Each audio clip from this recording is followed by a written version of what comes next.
Göl kenarında güneşli bir sabah vakti, anne ördek sabırla yumurtalarının çatlamasını bekliyordu. Yumurtalar birer birer çatladı, minik sarı ördekçikler dünyaya "Merhaba!" diyerek vakvakladılar. Ancak en büyük yumurta hala çatlamamıştı. Anne ördek şaşkınlıkla bu gri ve iri yumurtaya baktı. Sonunda gri yumurta çatladı. İçinden iri, gri tüylü ve diğerlerinden çok farklı bir yavru çıktı. Kardeşleri ona gülerek alay ettiler. "Sen ne kadar çirkin ve büyük bir ördeksin," dediler. Zavallı yavru çok üzüldü. Boynunu büküp göldeki yansımasına baktı ve içini çekti sessizce.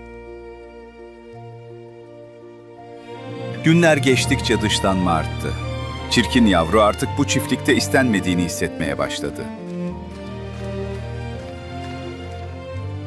Bir gece yarısı gözyaşları içinde çiftliği terk etti. Bilmediği büyük dünyaya doğru yola çıktı.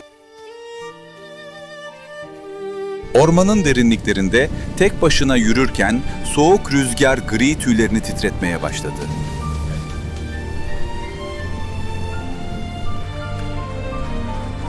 Git buradan seni çirkin! Yabani ördeklerle karşılaştı Buradan ama onlar seni da çirkin! "Bizim gibi değilsin, git buradan," diye bağırdılar. Kış kapıya dayanmıştı. Kar taneleri yeri kaplarken yavru sığınacak sıcak bir köşe arıyordu. Donmuş bir göl kenarında bitkin düştü. Soğuktan hareket edemez hale gelmiş, uyuyakalmıştı. Yaşlı bir çiftçi onu bulup evine götürdü.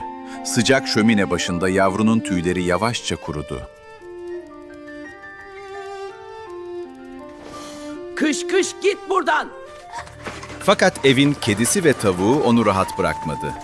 "Burada işin yok senin," diyerek kovaladılar. Kimse beni sevmiyor. Yavru tekrar soğuğa çıktı. "Kimse beni sevmiyor," diye düşündü, kalbi kırık bir şekilde yolda. İlkbahar geldiğinde buzlar eridi. Yavru kanatlarını daha güçlü hissetmeye başladığını fark etti. Kanatlarını çırptı ve birden yerden havalandı. Uçabiliyordu. Gökyüzü ne kadar da harikaydı.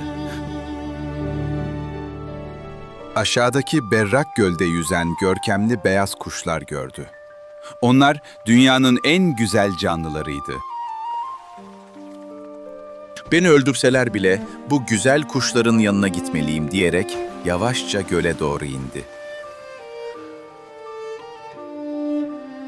Kuğular ona doğru yüzmeye başladılar. Yavru korkuyla başını eğdi, sonunu bekliyordu sessizce. Suyun yüzeyinde kendi yansımasını gördü. Artık o gri, çirkin ve kaba bir yavru değildi artık.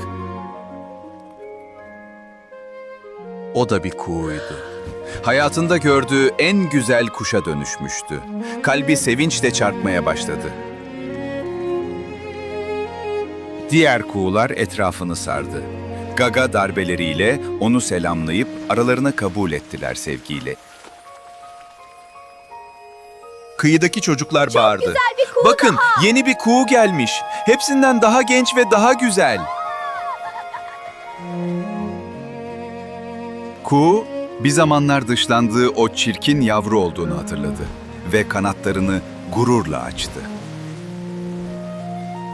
Eski acılarını düşündü. Yaşadığı her zorluk onu bu güzelliğe hazırlayan birer basamaktı sanki.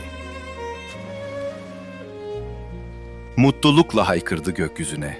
Hayat, sabredenlere en güzel sürprizlerini saklıyordu her zaman. Gerçek güzellik dış görünüşte değil, zamanla ortaya çıkacak olan asil ruhun derinliklerindedir. Farklı olmak bir kusur değil, henüz keşfedilmemiş eşsiz bir mucizenin ilk işaretidir aslında.